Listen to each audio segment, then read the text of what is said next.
Welcome to the Scopos Podcast. Listen as Dr. Brett Larson invites guests to chat about life in today's culture from a biblical lens. Whether it's about his passion for the outdoors or more serious social and cultural topics, Scopos always puts the focus back on Christ and his Word.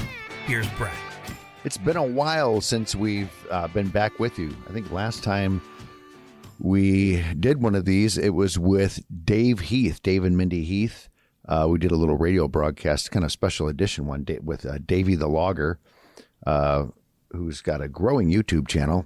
If you haven't heard or don't follow us on social media and you heard that podcast, Mindy has a no sign of disease report from her doctor. So she is doing well. And for now, you know, the cancer's gone.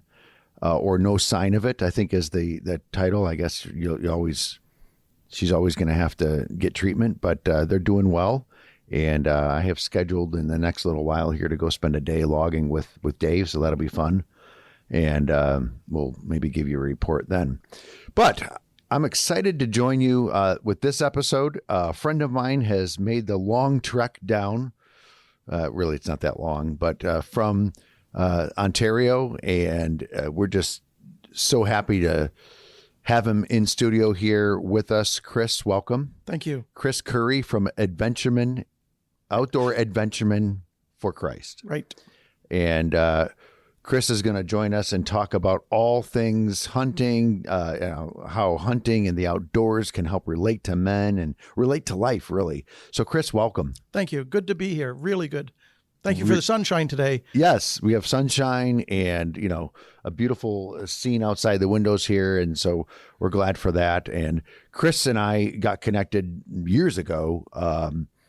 I saw, I think, a booth of his at some event we were at and just saw, well, that's kind of cool. I like hunting and you like hunting and we both know the Lord. So let's talk. And we did. And we did. And we haven't quit. We haven't quit. And we went hunting. We did. And we've, you know, life keeps us busy in other areas, but it's nice to always reconnect and continue. And to be able to pick right up and carry on. It's fun. Yeah. And the green grass, we had snow yesterday. Oh, my. Well, we had it in the air yesterday. Is that right? Yeah. Yeah. I mean, we're not that far away from each other. I'm ready for, the ice is going out. Yes. And so I'm ready. Spring fishing is, we're good to go. You've turned it to fishing mode. I am ready. There's with outdoorsmen, right? There's these, you almost like a dial switches, depending on the time of year. You go to fishing mode. See, I go to turkey mode right now. Yeah, it's turkey. Yeah. The seasons. Do you turkey hunt a lot? Not enough. Yeah. I don't get to do any of it enough. Yeah. I don't think. Well, My wife might have a different opinion. Do. I wish I could get paid to do it.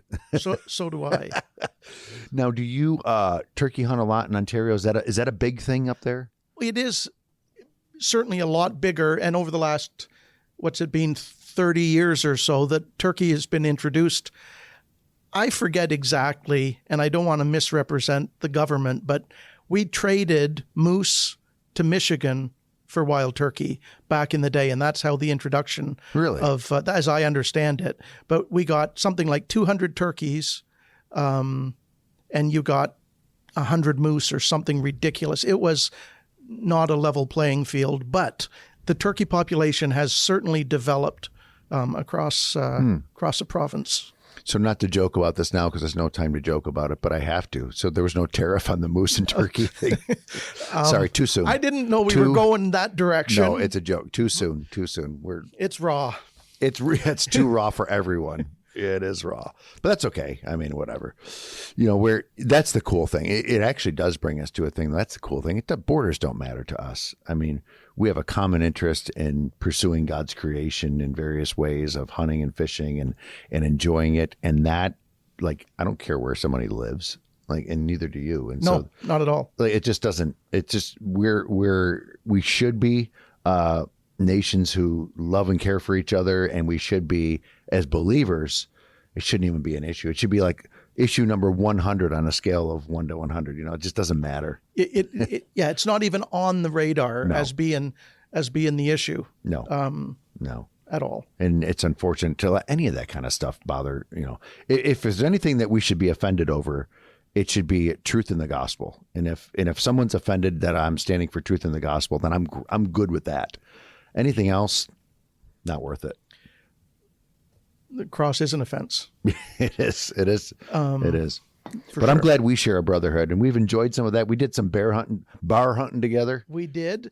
And you always come away with stories and memories from any of those experiences, and good or bad, they do stick with you for a lifetime.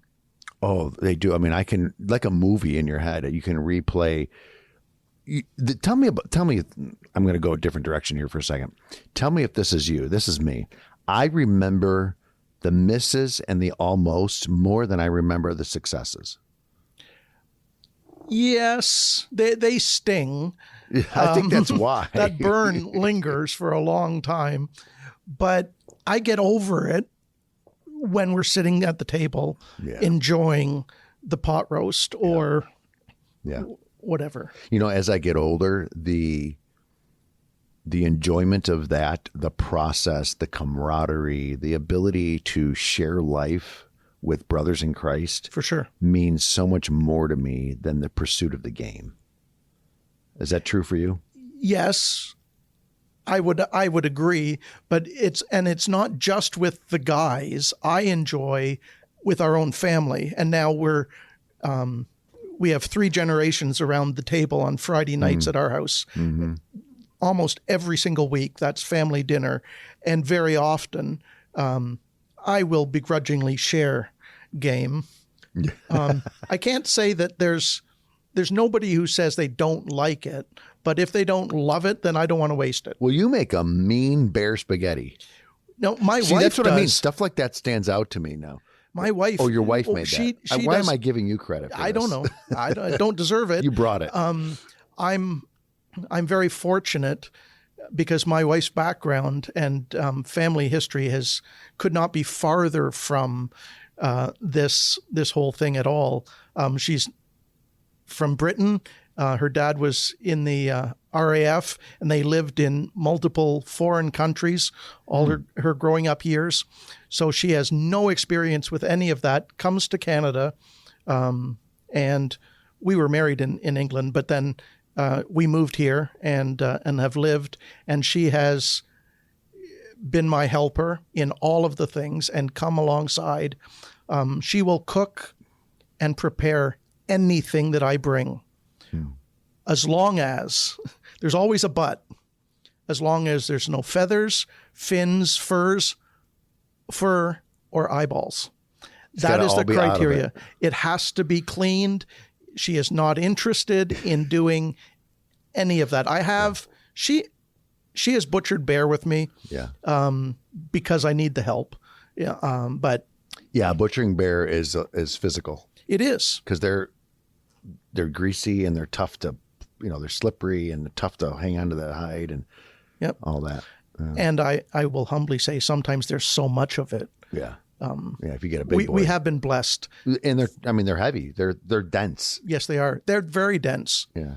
Yeah, it seems like a deer you can throw over your shoulder. Yeah. But and it seems like with a bear, like when they weigh something, like they weigh a number, it's like not a real number. Like it's almost like they're heavier than you think they weigh. They sure feel it when you're bent over trying to get it over that log. They are. They're not easy to work with. No. They're not. We're way ahead of our game here. Let's back up just a touch. I want you to tell me a little bit, or tell our people, our listeners, about Outdoor Adventuremen for Christ. What your mission is, what your goal is, and you celebrated, several years of doing this. So tell us all about what's happening now. Well, we just completed our 20th full season as the Outdoor Adventuremen for Christ. We do a number of different ministry events, and primarily guy-focused, but we do have a number of occasions that the ladies and families are involved as well. Some of the things, we have our flagship event being the annual fishing derby, and we have enjoyed that on Pigeon Lake at different sites. But we have a live release, multi-species, unique format, but that is a guys only event, as it's a weekend. It's an overnight thing, so it's only the fellas. We do a marksmanship challenge charity shoot, 8 different disciplines of shooting all kinds of things and fun toys. You burn through some ammo. It just drips out the muzzle. It's amazing. Point it down range and out it goes. We enjoy lots of smiles when that happens. Oh, there is fun. And the first experience for a number of folks, and again, multi-generational stuff is really cool. We have even more restrictions than you do here, and we're losing ground. Well, we're in New York State, so there's probably pretty similar with our state. No, I think you are liberated compared to what we every time you turn around, there's another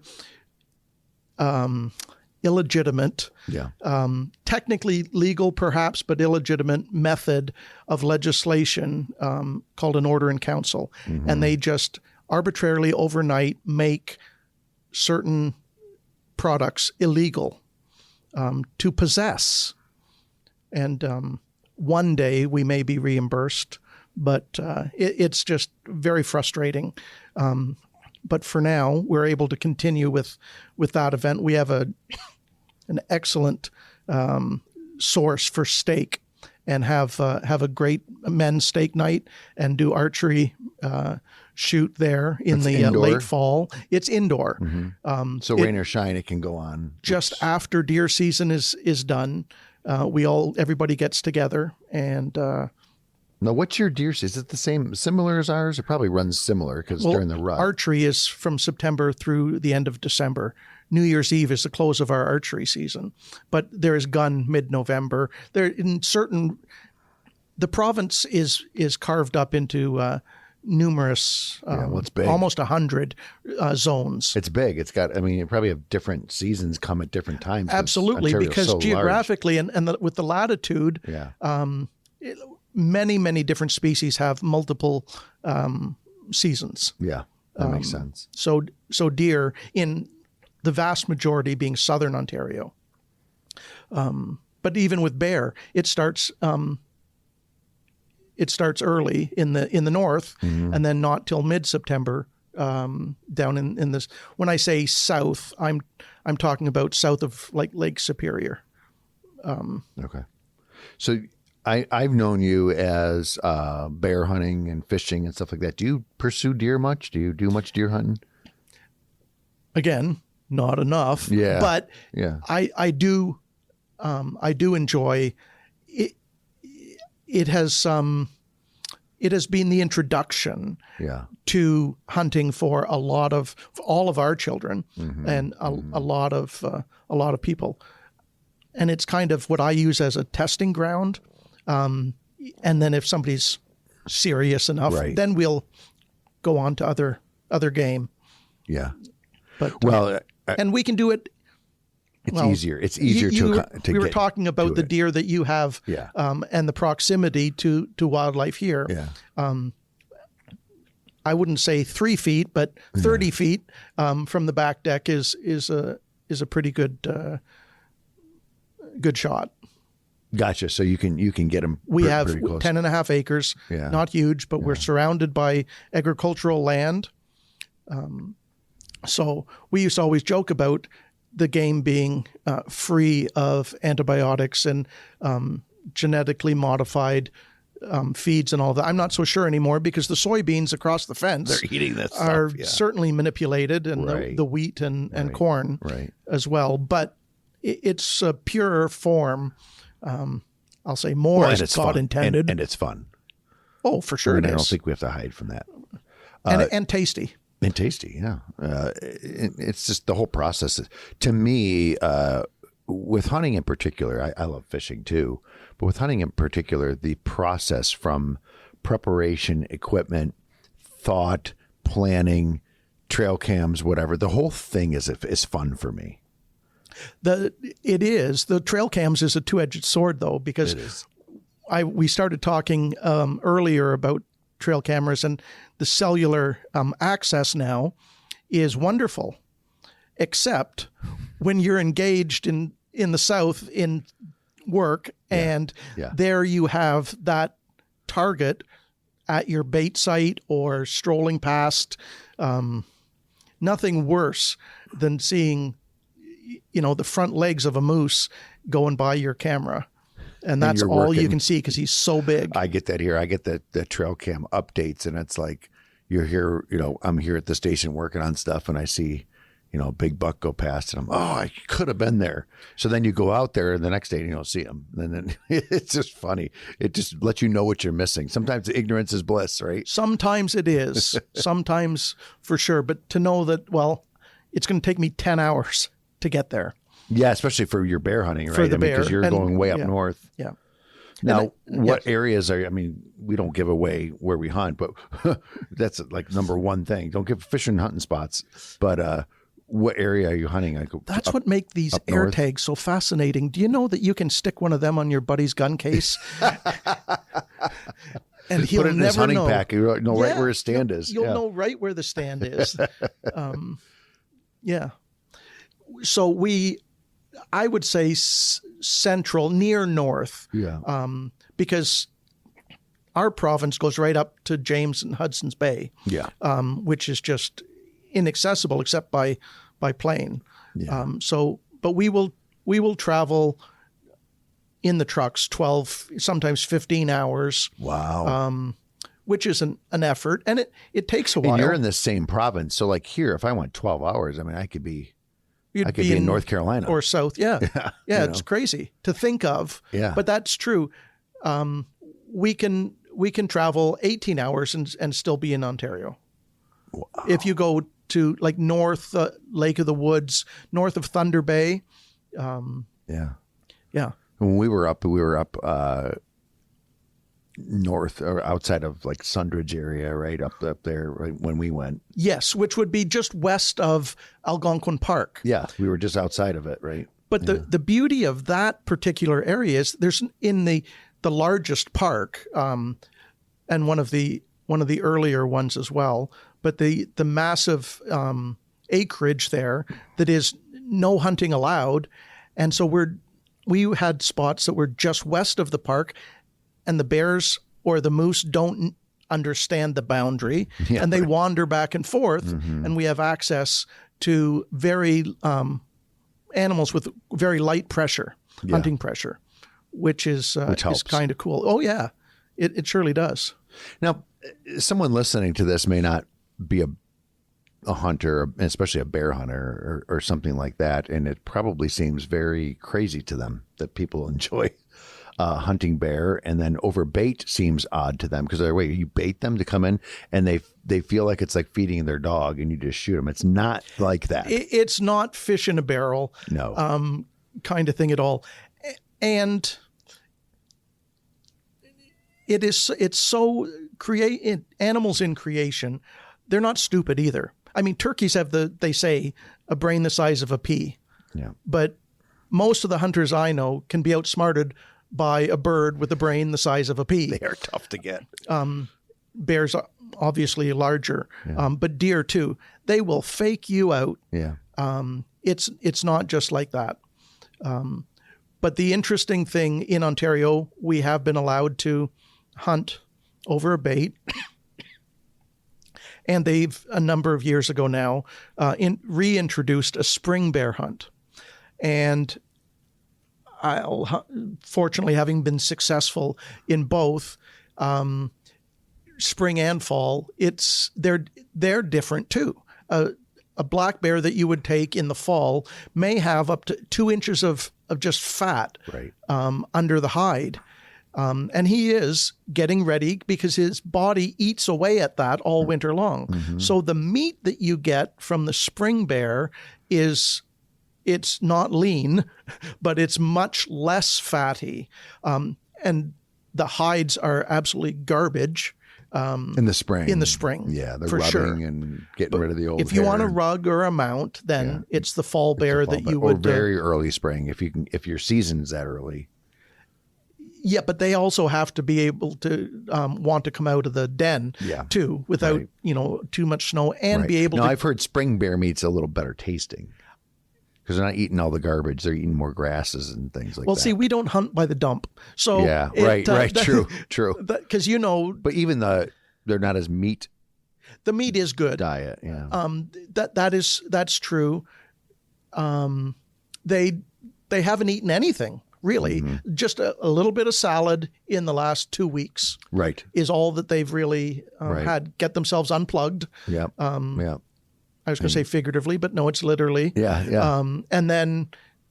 And then they will start to explore a little bit more. Different things. And But they're if omnivores, so they can eat different things. anything. They'll eat anything. Yeah. And it does affect the taste. So when you say about how good spring bear tastes, the texture is different too. But I've had some fall bear that were very, very tasty because for 3 weeks or a month, they've been visiting bait sites that have raspberry pie filling. And Yeah. Right. pineapple Right. jams and some of those types of incentives Yeah. that we have provided for their enjoyment. And over that period of time, it does affect the meat. The same way, if you shoot a deer, especially in archery, and then you chase it for 1,200 yards and are constantly driving that adrenaline through their system, that will reveal itself in the taste of the meat too. Yeah. It really will. Yeah. And so now you're doing these bear hunts. Have you done any recently? How's it been the last few years? It was growing.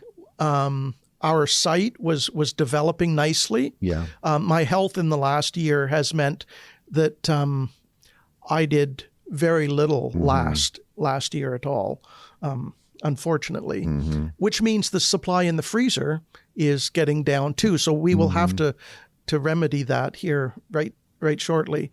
But Do you do much moose hunting? I have not. Friends have. Moose it's certainly is challenging, and the access to legal moose hunting it's doable, but there's a process and it's very limited, and you're in a group, and so you end up splitting however many 100 pounds you get, not many, amongst 12 guys. You go home. It's the experience. A lot of effort. Yeah. And Gotcha. it's a week, 10 days off of work. Yeah. One of my favorite things to do, and I was thinking of moose, and I'm shifting over here is we talked earlier about turkey hunting. That's one of my favorite things to do because it's so interactive.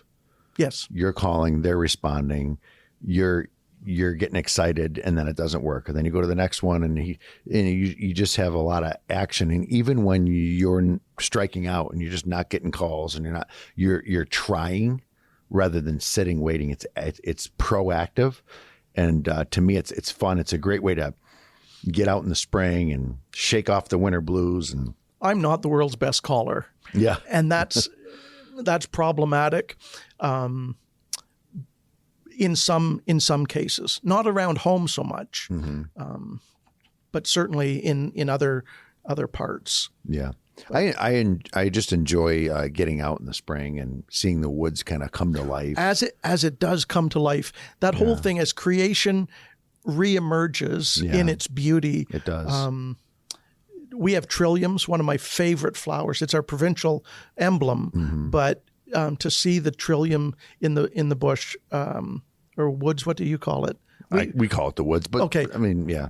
Australians call it the bush. I guess Canadians do too. Yeah, we do. Yeah. Well, it is kind of like I can see why. If you've been to Northern Ontario, it's the bush. I mean, it's thick. It is. It's not just a forest. No, it's thick. Forest. It's not like our kind of, because south, we're in Buffalo now, or outside of Buffalo now, but south in the southern tier, it's more Appalachia mountain kind of thing, and it's more hardwood kind of spread out. If it's allowed to mature, you end up with kind of an open woods feel. And in Northern Ontario, it's thick.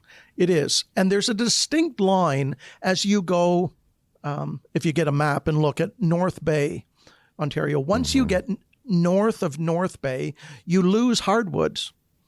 And it goes to the evergreens, sure, and but the softwood, the birches and the poplars and those type of things, and alder and that kind of thing. But it gets really thick, like so thick sometimes that you cannot hardly walk through it, Wow. which makes it challenging trying to follow game sometimes. Well, yeah, or even see them or get a clean shot at anything or whatever, I can imagine. That is true. The beauty is that any blood trail is kind of evident because it's brushed along That makes sense. their hide Yeah, right. a little When they bit. go through thick Not stuff. always, Yeah. but sometimes, yeah. Yeah, so it's a different type of hunting. And, You don't come across other folks very often where we choose to hunt. I mean, there are thousands. That's the part that's like exciting to me because you get hunting pressure anywhere you go down here. Yes. And there'll be some. Yeah. It depends how far away from the centers that you get, of course. Yeah. But you see the cartoons and the pictures of hunting on public land down here. When the sun comes up, all of a sudden there's every 6 feet. I've done it. Yeah, that's not our typical experience at all. And that's great. Right. You may go 5 days without seeing evidence of another soul, Wow. except your party. Yeah. I remember going bear hunting up there with you, and I was shocked at how far apart our stands were. I mean, miles, where, I'm used to, even when we're on private land or whatever, being hundreds of yards, not miles. It has been so nice with the advent of cell phones. Yeah. And coverage.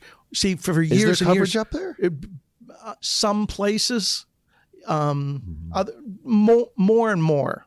Yeah, it has certainly grown. But before that, we were so far apart, you wouldn't even hear a gunshot. So you didn't know that a buddy had taken something. Some people wander more. I'm much more stationary. Yeah. Well, I would think in that environment, it's probably a little more successful. So Right. we had a fun hunt up there. By the There way. have been some occasions that have been very interesting. Yeah. I remember one hunt it was for black bear, Yeah. and they say about the eyesight on bears not being good. I don't know. I know their sniffer works Yeah. because I sat there for about 3 hours, and I was well past is that a stump or is that a bear? Mm-hmm. You'll know when there's a bear there because you'll have scanned and memorized everything in sight, and then all of a sudden the gray ghost is there. Mm-hmm. But he came in, looked at the bait, sat down, looked around, and walked directly to the base of the tree that I was in, nudged his shoulder into my ladder stand, and walked around behind the tree and sat down again. And for about 8 minutes, he just sat there. And I couldn't do very much about looking, but I knew how fast he could climb. And that was alarming. Yeah. But I know that he knew I was there. Yeah. Something was off. Something wasn't right. Yeah. But his belly, like a lot of guys, got the better of him, and he went then to the barrel to investigate, and that was the end. That was the end of him. The end of him. Yeah. It was such a clean shot. When we cleaned him and field dressed him, there was no heart organ distinguishable. Well, that's great. That's what you want. Exploded. Yeah, you don't want to be tracking bears in the woods. There's nothing worse than a wounded bear. Yeah. I don't think. And black bears for the most part are pretty timid, pretty afraid or whatever, but they got claws and teeth. And when you hear that snapping in the jaw, the pop, yeah. Yep.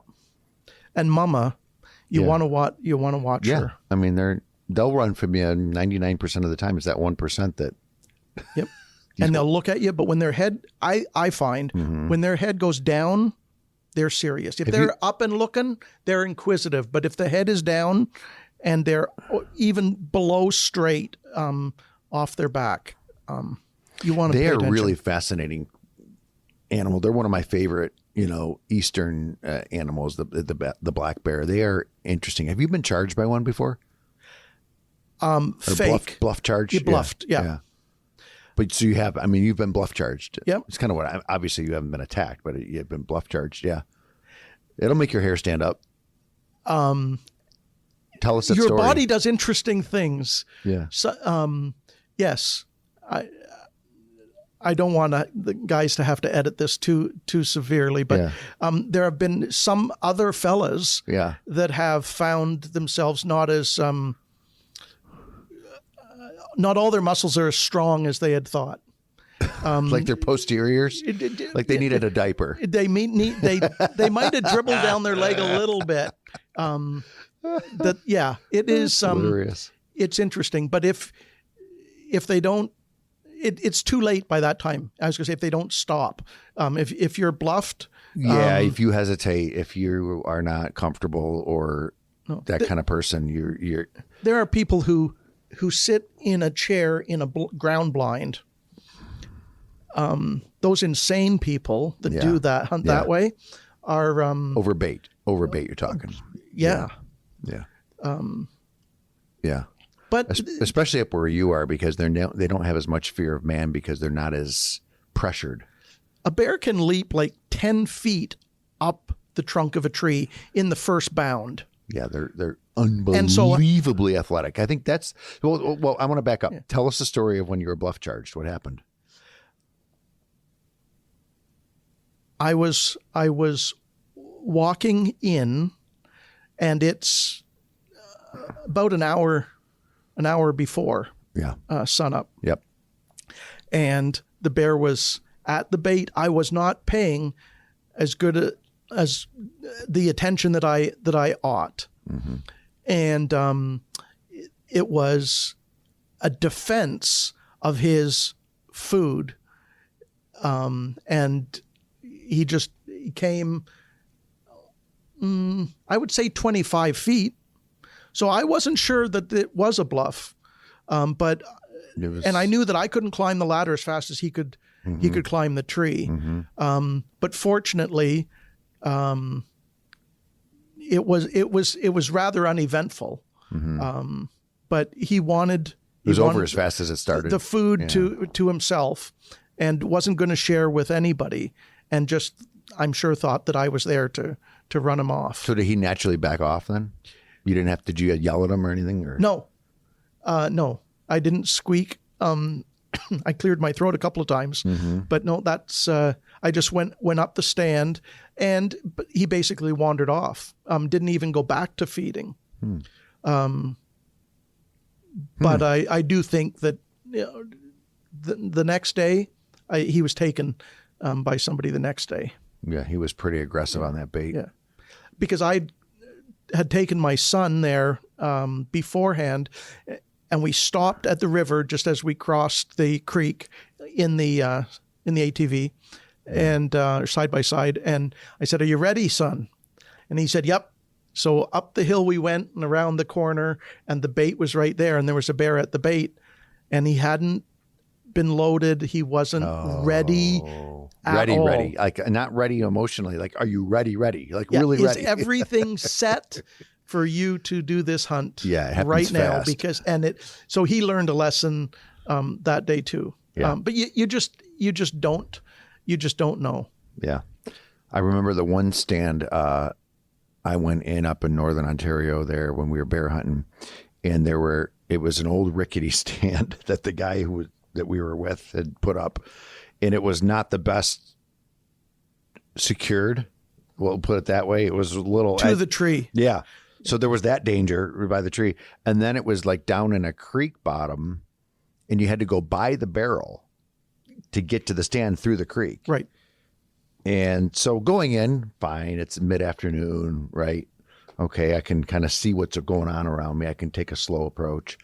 So I got up in the stand, and both banks of the creek were like equal with my shoulders, and you're in a little tight valley. So they're only 10 feet on either side of you is eye level to the ground. Yep.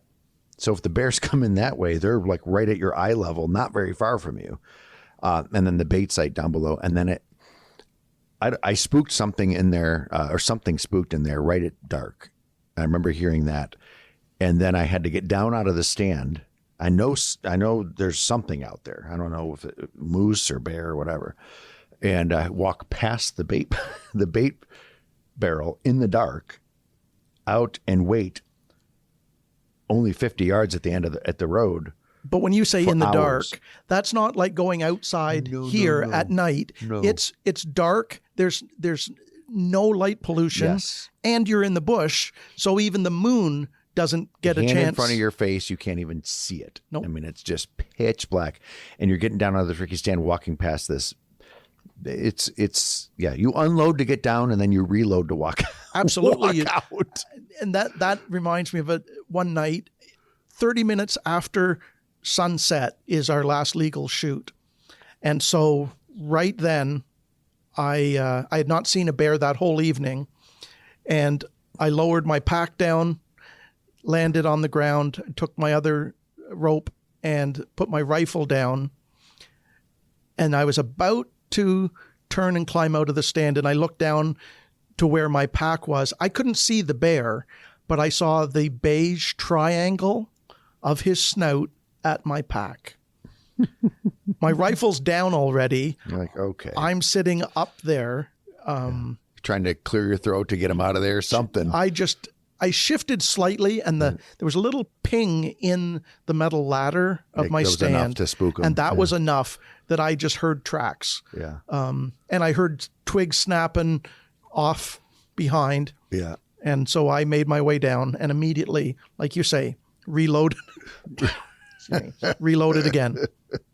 Oh yeah. I mean, it's real. It's part of it's part of the adventure. It's part of the fun, and sounds crazy, but it is part of the fun. Hunting an apex predator like that, Yeah. it does something inside you. It's different. Going deer hunting, which we do in Southern Ontario. I mean, it's no big deal because you just have access to whatever agricultural land or bush. Yeah. And you get to go. You park your truck at the road, you walk in 300 yards and you're there. Mm-hmm. But the whole thing in the north, hunting something to eat that you know can eat you and anything else around, is just exhilarating. Yeah.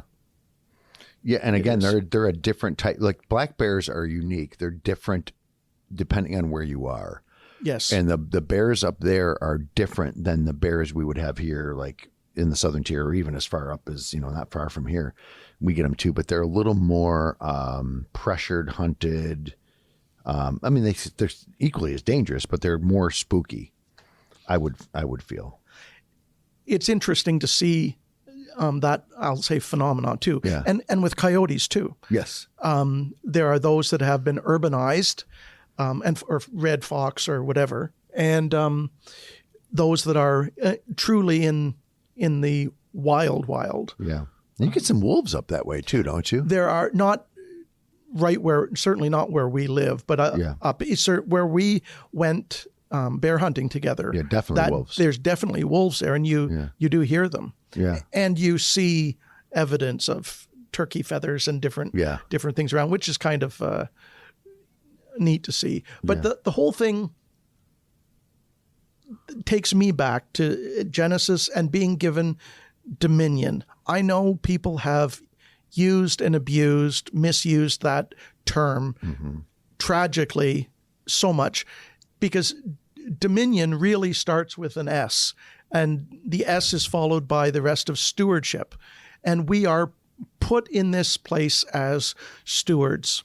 And animals are just part of creation that we are given custody of caring for. And the ability to eat them. I mean, that's all throughout God's in the Old Testament and the Pentateuch and things. It talks about how, these things are there for your food. Taste and see. Taste and see the Lord is good. And you can eat the splitted, things with the split hoof. And then with the new covenant, all things are good. And Paul says, eat the meat, even, for some to eat the meat offered to idols, it's fine. Eat it. So there's no biblical calling to not eat meat or to not, if fine. If that's what you want to do, you can do it, but you can't spiritualize it. Right. And I'm not interested in our circles and the discussions that might follow from campfire after a day's hunt or an event that we would have as the Outdoor Adventuremen for Christ. I'm not interested in debating theology, in a lot of excessive banter about, well, that heaven will be a restoration of what he intended and it won't be eating meat and all of that. Everybody can have their own position. There are more important things. When we talked about the purity and the foundation of the gospel message itself, that's much more interesting to me.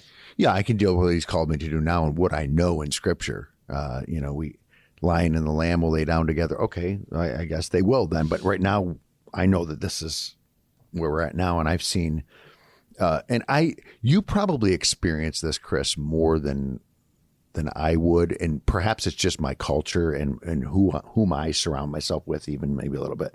But I would guess in Canada, Ontario, you have to not defend that, but you're faced with people who don't like hunting more than I would be. I don't get a lot of that around here. Western New York's interesting because we're in a very liberal, we'll call it liberal, or leftist state, maybe because of New York City and other things. But we're very blue collar in this region, and some of it in the middle city and stuff. Maybe against it, but it's pretty accepted around here. Well, there's a real difference between Southern Ontario and when you get to what's called the near north, which is say North Bay. Above Toronto. I'm talking about 4 hours above Toronto, north of Algonquin Park. Yes, okay. In that area, it is a different culture. Yeah. It was observed in the last 5 years how mandates and so on were handled and accepted differently in some of those. See, it's a different areas. Culture here 15 minutes outside of Buffalo. Yeah. It's just, you go to the southern tier and it's Appalachia, essentially. Demographically, Canada has shifted so much. It is not the country that liberated the Netherlands anymore. It is not the country that, with Lester Pearson being influential in the peacekeeping UN forces in Cyprus, it's not the country that hid and housed the American embassy staff and smuggled them out of Tehran. It's not the Canada, even unfortunately, that hosted tens of thousands of Americans on that Tuesday morning of 9/11, when planes were diverted into Canadian airspace and airports and towns of 10,000 people, taking thousands and thousands of more stranded travelers whom, when were recalled that they could travel out, weren't accessible because they had been taken, in some cases in Newfoundland, on a moose hunt from Gander. And they had to hold the plane, so to speak, until everybody could be rounded up. But their hosts had, really had taken them. But that's not where we live now. No. And the multicultural, that's one thing I respect about the melting pot mentality that typically has been associated with the development of the American way of life. Mm-hmm. There was the father of one of our leaders had this brainwave of a mosaic would be a wonderful model for our country. Mm-hmm. And I'm not convinced that having all this little patchwork stuff has worked out very well. Everybody has brought everything and inflicted so much that our Judeo-Christian roots have been annihilated. You start to lose your national identity as to completely. Who you were at the root. And it becomes something different. And you see that in the U.S. too. You see what's going on in Michigan, say, with, the Muslim populations there and how the influence and the change that's happened.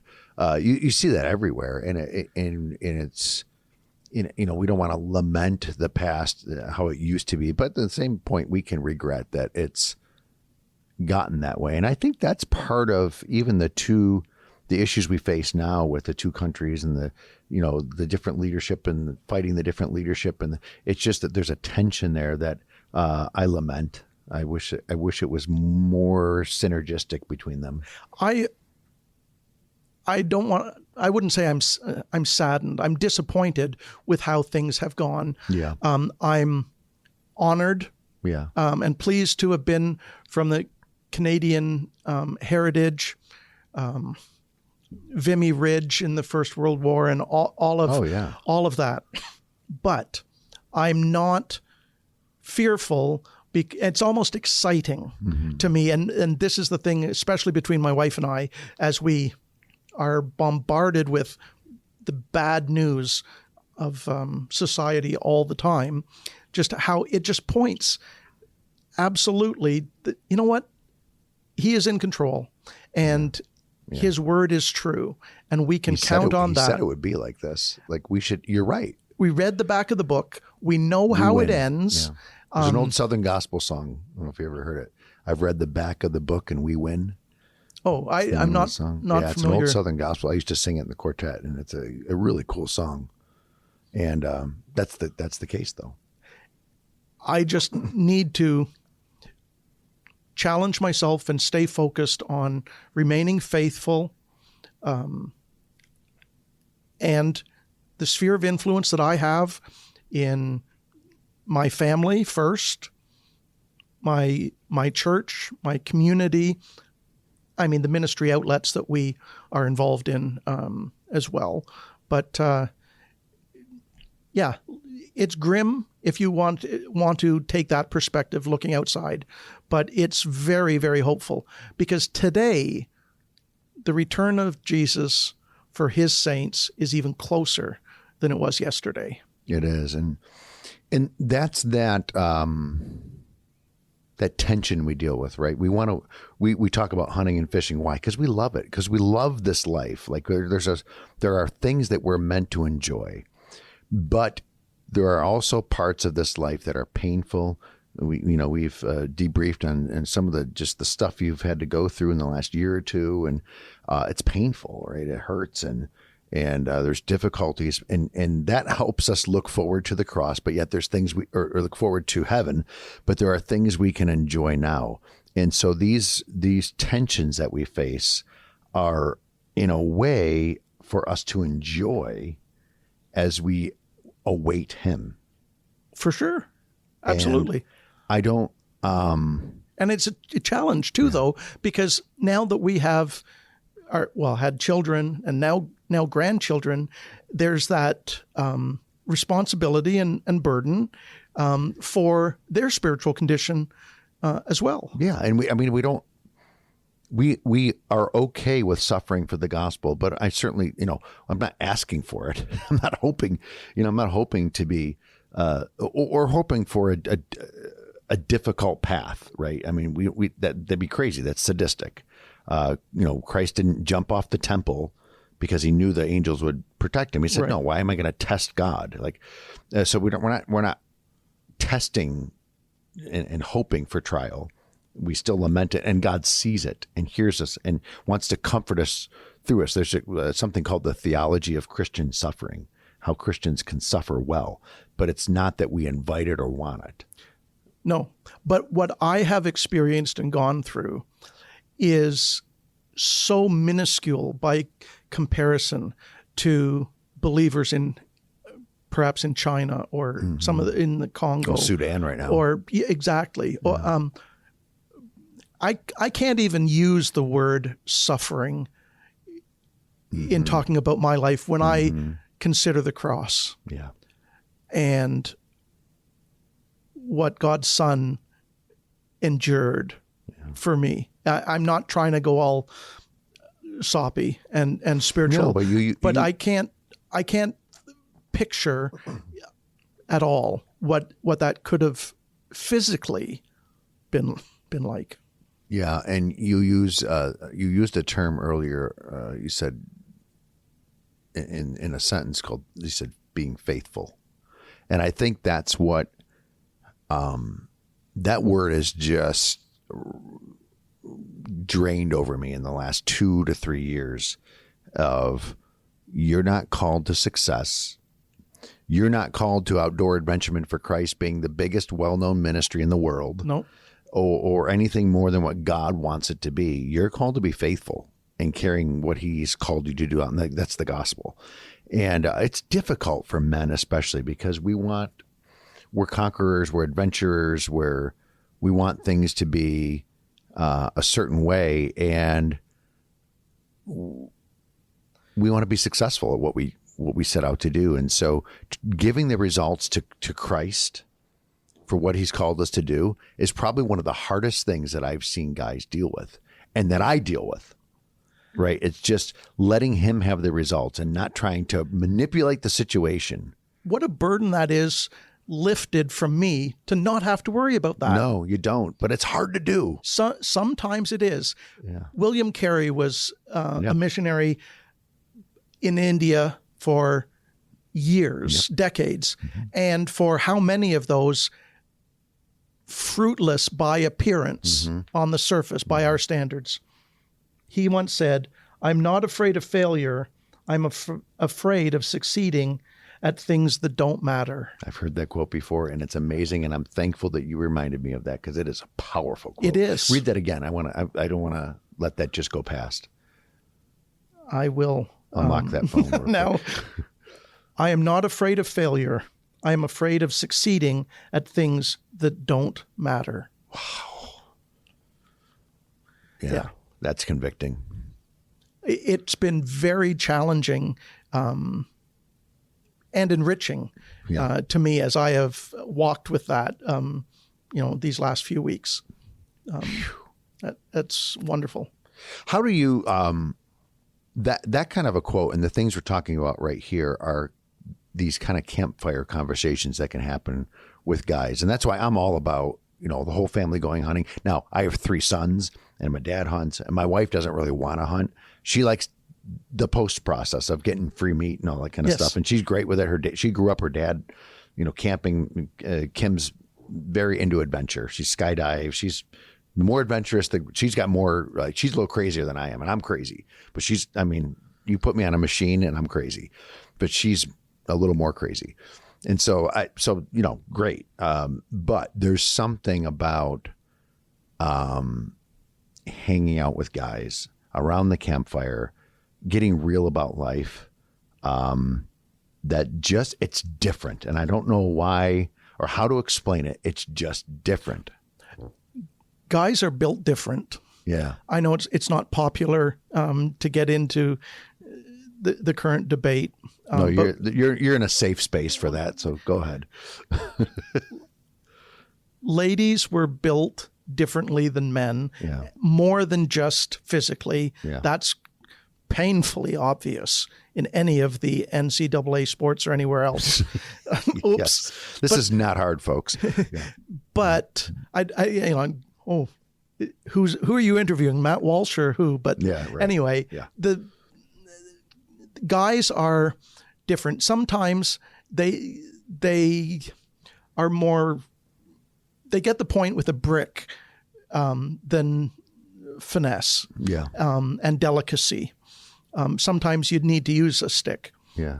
But sitting around the campfire, guys have the luxury of authenticity. You said about safe space being right here, but the campfire is one of those places. And depending on the group and the context, some of the richest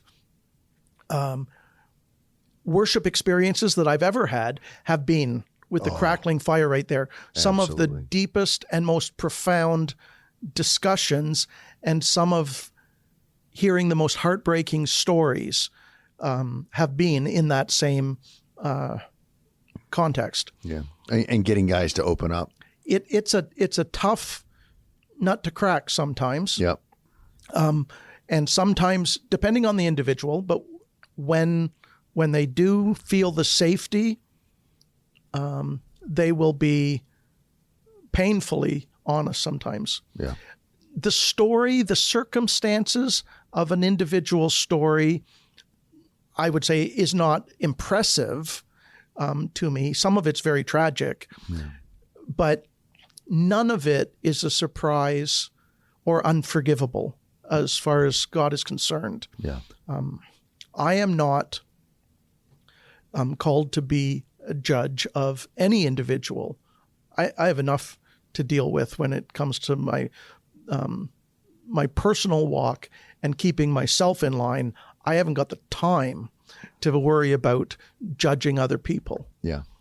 I think we're called as believers to be fruit inspectors. If you make a claim, then you need to live up to that For sure. claim. For sure. But guys around the campfire can be painfully, brutally honest with themselves and sometimes with you. And faithful are the wounds of a friend. And it's important to have those getaway times, and not just around the campfire, but for me, like in a deer stand or, in a fishing boat or in the side of a trout stream or the side of a bass pond or just hanging out. It's so important. Now, like most things, in balance, so if you say, hey, I need this time to get away, honey, and you're doing it every weekend and not spending time with your family, then you're negligent in what you're not being faithful and being a great father and a dad and everything. We're talking about unique peak of the mountain experiences where you can take that and run and be a better dad, a better husband, etc. But the beauty is I have been able to involve our children in that. So our oldest son has always been an early engager of whatever the activity was, from driving, stories that would horrify his mother if she ever knew. But we would go and make a 2-day trip to bait, half a dozen sites perhaps, but up, do it, and back. And so I wasn't really away from the family is my rationale in that. Right. But me too. I've involved my sons. Been great, or other people. Sure, other kids or whatever, or other dads and their sons. We've done a lot of that. And one of the things, just a quick example is with my boys. When they're really young, like 12, 13, I bring them along hunting for youth hunts and bring them along, and we hunt, and they've all gotten deer and shot turkeys and all kinds of stuff. And it's great. I'm with them. And then as they get a little bit older, mid-teens, 14, 15, I start to separate them out and say, hey, I showed you where your stand is. You know where it is. It's pitch black in the morning. You got a rifle on your shoulder, and you need to go find that stand, and you sit there and you figure out when to get down, and you figure out how to move, and you start figuring stuff out on your own, and you start growing into a man, and you start thinking and spending time alone with the Lord. Because I tell you, when you're alone for 8 hours sitting in a stand or walking around the woods and stuff, you can't escape your thoughts. That's exactly true. And I'm glad we circled back to that, because it had gotten away on me. Sitting around the campfire is one thing, but that's after having spent hours and hours of sitting in the stand with the Holy Spirit convicting, with celebrating and rejoicing and worshiping, with the review of His Word rolling through the 100%. Reels in your mind. Yes. That be still and know that I am God has occurred, and Golf you doesn't have do that foundation, so that when you go to the campfire, it's not just, I'm not just spewing, or one is not, the platitudes of the day. Yeah. Golf doesn't do that. You didn't hear me say that. I'm sorry. We don't play with sticks and balls. Yeah, exactly. I'm joking around, but it doesn't, there's a sense in which I feel like for hunting, take it back to outdoor adventure and fishing too, that there's a sense of permanency You're taking an animal's life. Sure. You're harvesting it for food. There's a connection to the Lord's creation, and I'm not getting like mystic or weird or Eastern here. I'm talking about there's a real connection to God's creation. You're alone with the Lord. You're dealing with your thoughts. You can do that for a half an hour, 45 minutes, but when you're there for hour upon hour, and you have nothing left but to hunt and to be active in that process, there's something different there, and that's why I get so frustrated with the people, the leftists in them who would say, how could you give your kid a rifle and let him sit there? And I'm like, you have no idea the kind of young man that's being developed. You will not see someone who's truly been brought up that way in a right way. Very rarely, and I'll say, I'm not going to make an ultimate claim here, but very rarely will you see them drift off into irresponsibility and things like that. I mean, people who've really been brought up properly as sportsmen, right? There's a heavy weight of responsibility. Yeah, there is. And decision making. Absolutely. And those decisions have consequences. Yes. And life and death consequences. Yes. Not just for the bunny rabbit or the pheasant or whatever the game is. Yeah. I mean, being careful and just there's so much to it. There is. I just saw the other day a picture. We kneel after the game as opposed to so many these days at sporting events taking the knee before the game. Knee thing, yeah. But we always are thankful. Yeah. And we have the custom of praying as we leave on our trip to drive. There's hours on the highway, all kinds of unforeseen things could happen. Yeah. But we have had safety in his protection over thousands of miles. Yeah. But taking the game, I am thankful and express that thanks to the Lord. And again, that night, those back straps with bacon and mushrooms and onions. I'm very, very thankful to the Lord on those occasions. Create memories and experiences and talking points and stories. And I mean, I've got stories I can't even share that are hilarious on here. I mean, just funny turkey hunting stories and, I mean, running there's no bathrooms in the middle of the woods and just, getting down from a tree stand can take time. And so there's things that happen and funny stories with buddies and Gatorade bottle is your friend. It is. But more than that, even more than that, even, and you just create this library of experiences to draw upon in dealing with guys and situations and things. And, it's just fun. It's good fun. Being outside. It is that, and times that you need to take advantage of, engage today, because we aren't guaranteed anything beyond right now. Right. Tomorrow is not assured to us. And so I do not want to put off an opportunity. I remember there was one, my daughter was going to come deer hunting. She wasn't sure. Then at the last minute, all of a sudden it flipped back the other way and she was able to come. But it was her first real deer hunt. And she said, Dad, when I heard that deer coming behind me, I could hear my heartbeat in my ears. I couldn't hear the deer anymore. My heart was beating so wildly, that blood pressure. She said, and she's a nurse, and she now knows understands all of the physiological stuff. But how interesting it was. That didn't result in game down, but it is a memory for her, and one that I would not have wanted to miss. Just the joy and the exuberance in her telling that story. Oh, and you're talking about the kids. Like I've had enough harvest in my life that especially in recent years, it began to not do as much for me. It was kind of like, okay, just another one down, and then my kids started hunting. Yes. And that, let me tell you, that is the best thing in the world.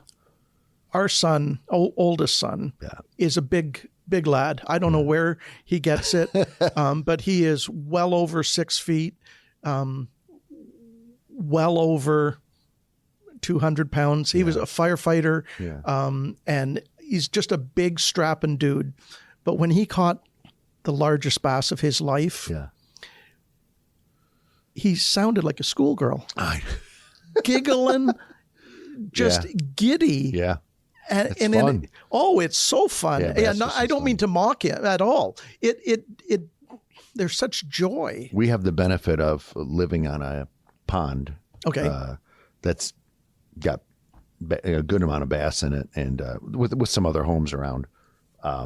It's pretty good size. You take a kayak out in the middle and stuff. And my son's, fish all around the pond. And last year, you remember Grady? Yes. Big fisherman. Right? Oh, absolutely. He was catching big ones when he was little. Yeah. And he caught this slob of a bass, and I heard him just yelling, and he's running down the shore. He's across the pond, and we know everybody on there, so we can walk through everybody's areas and docks and everything. And he's just running with this, holding this fish, running up. I mean, he's a big boy now. He's bigger than I am, more muscular than I am. And he's just running with this huge fish to come show us.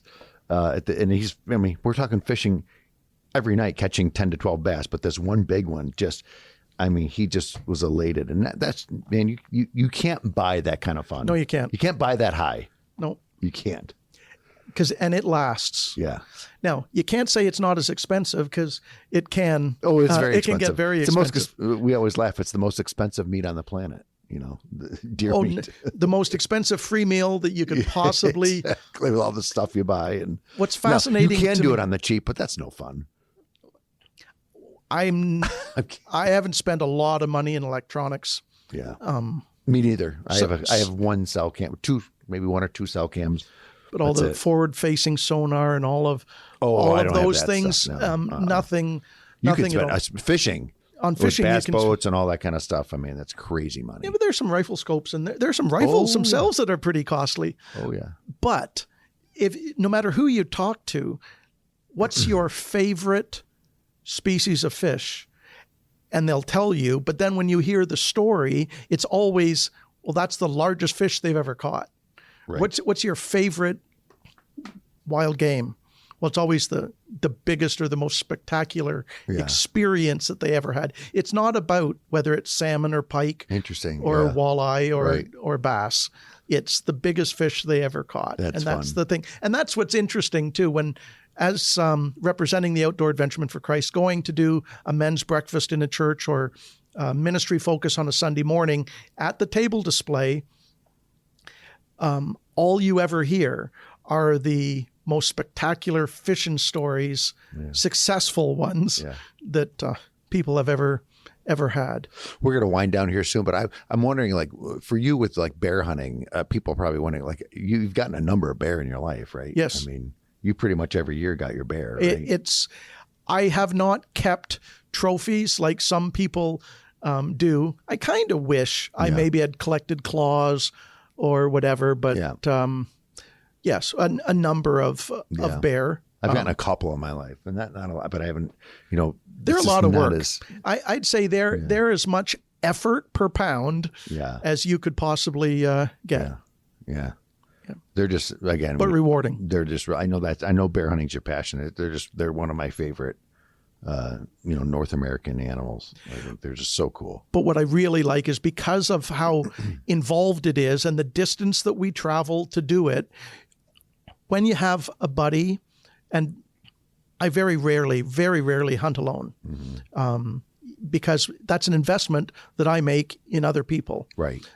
There's a kid that's grown up. I mentored him for, decades now, but even our own children or other fellas that have, we've come alongside in the experience of our ministry. I have somebody with me, and the travel time is good conversation as a preliminary, an icebreaker.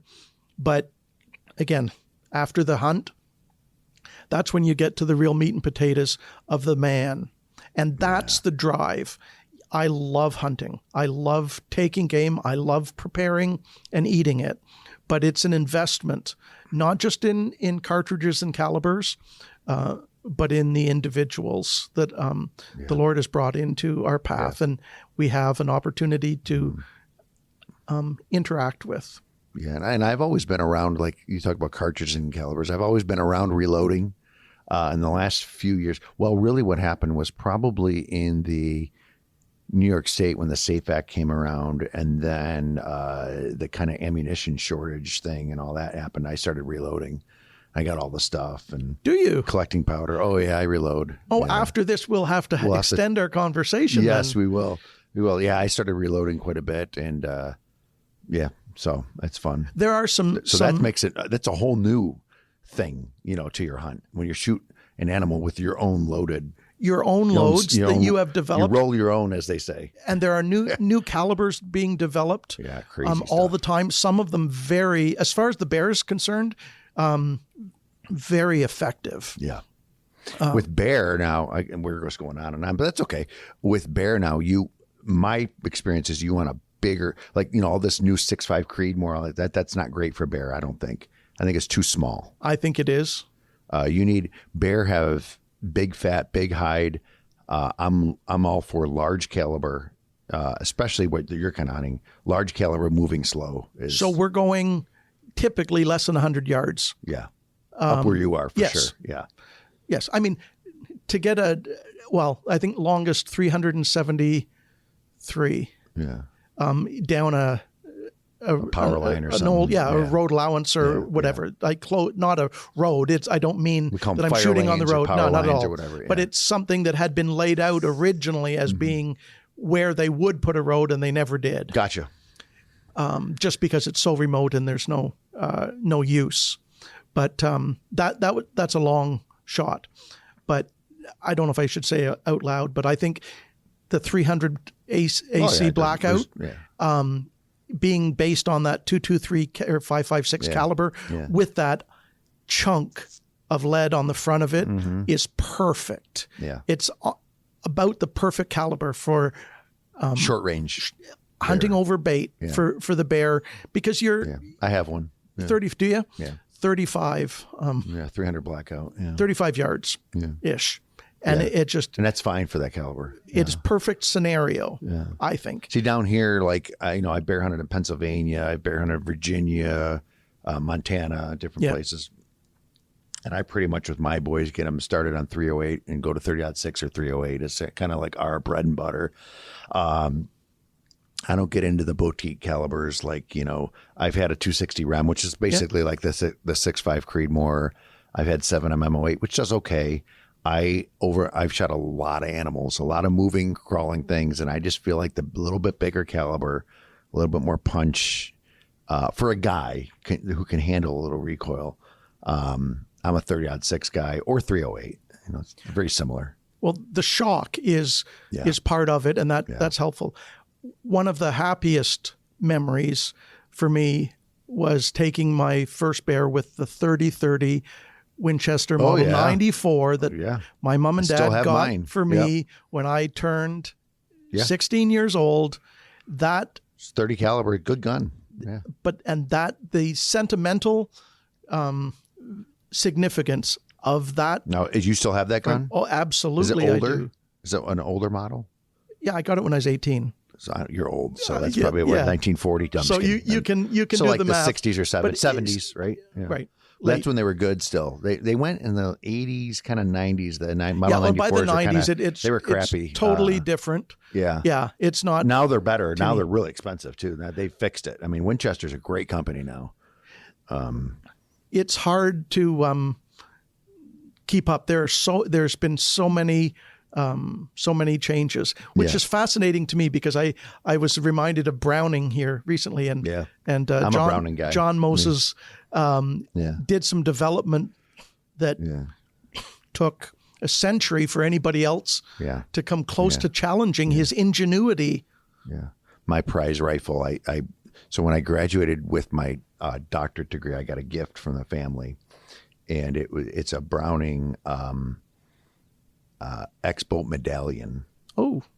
30-06. Yep. With the grade A stock on it. Nice. I mean, it is gorgeous. I hate taking out in the woods, but I do. Right. And this last year, the buck that's over there, we're in my office and I got bucks around here if you're listening, but the buck that's over there, I showed you that skull mount I did.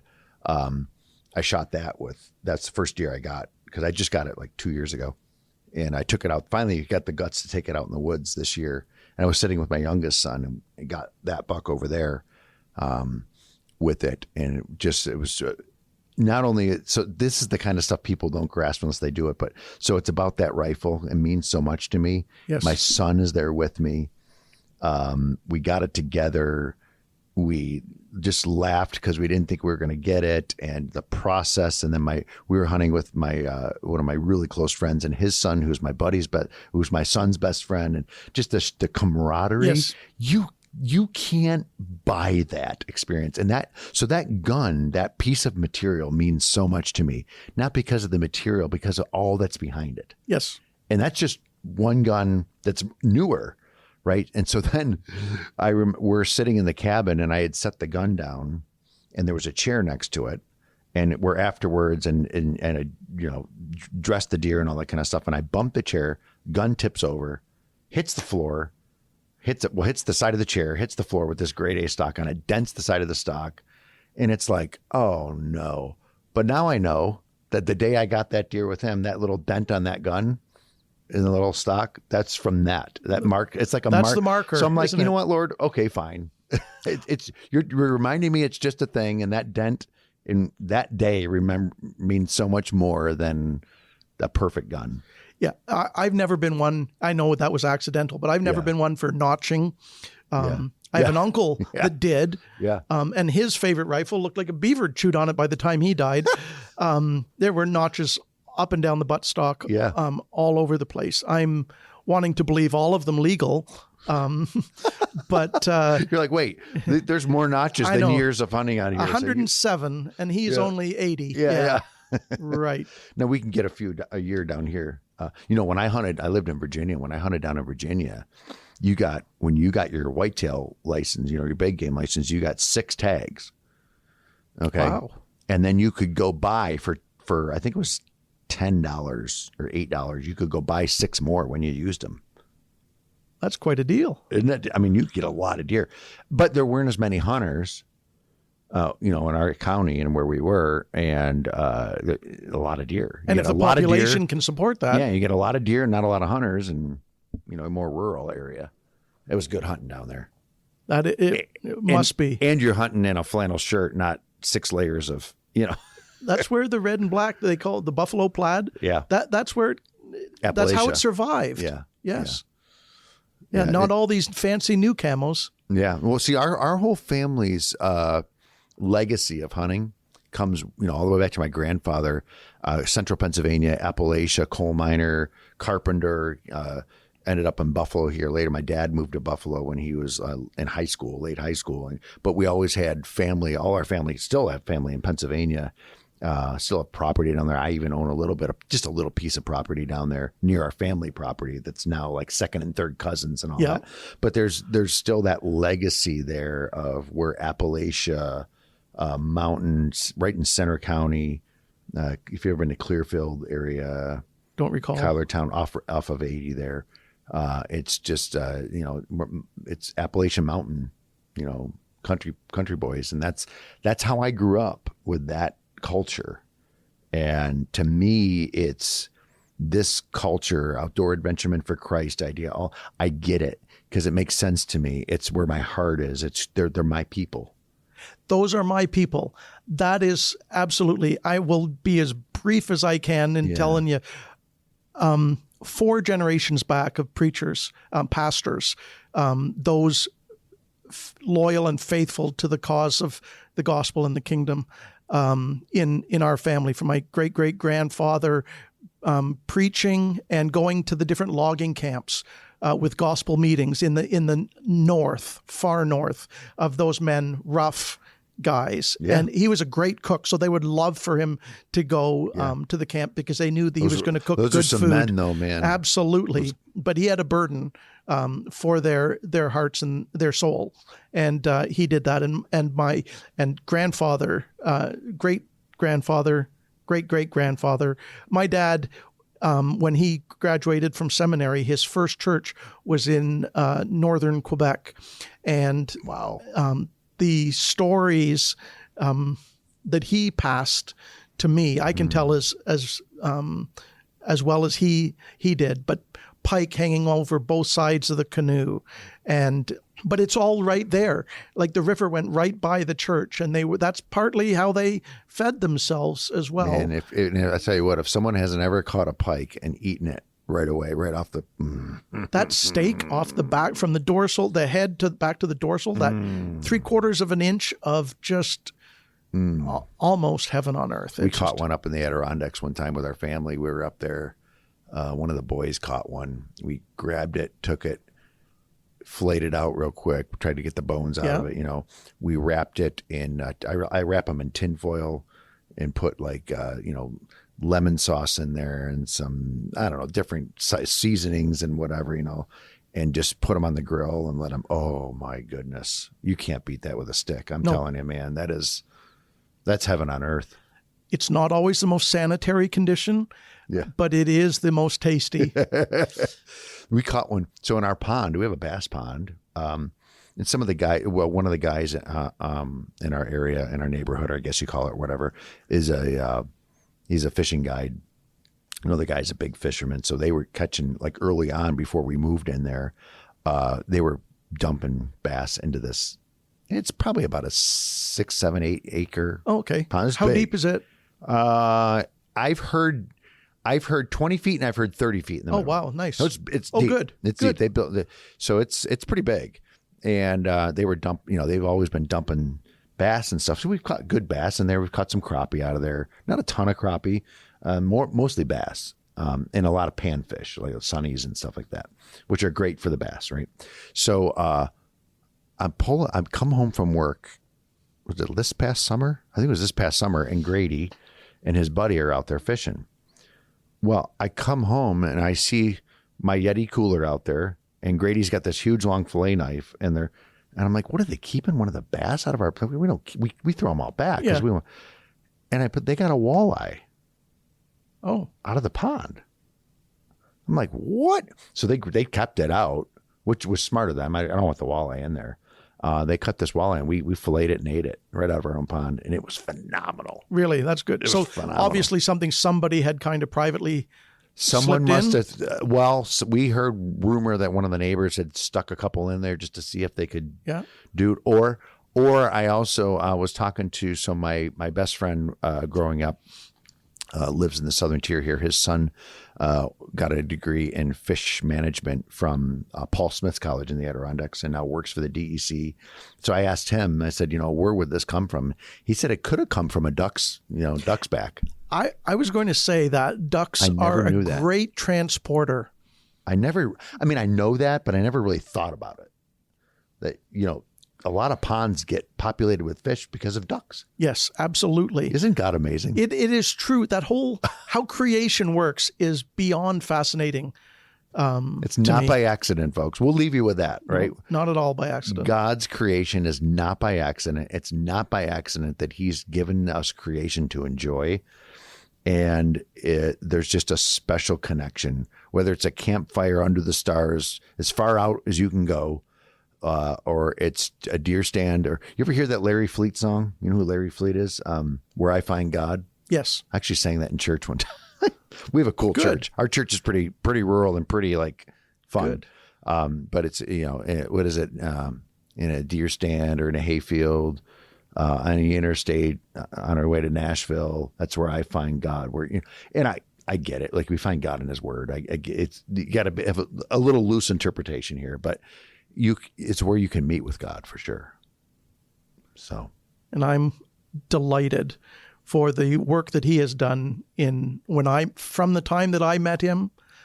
I am not I don't have the experience of a biker gang or robbing a bank, but I am every bit as much a trophy of God's grace Amen. as anybody else. And Amen. to meet him and to be able to walk faithfully with him is such a joy. Yeah, and Chris, I know you've been through different things that we haven't shared on the podcast. We're not going to share that on the podcast or anything. Different things physically, and even just ministry attacks from the enemy and things. But know that there's 100 men at the fishing derby here. There's 100 over here. Like, one of them matters, and what we do, using what we love to do, matters, and your faithfulness matters. And he sees, and so just be encouraged.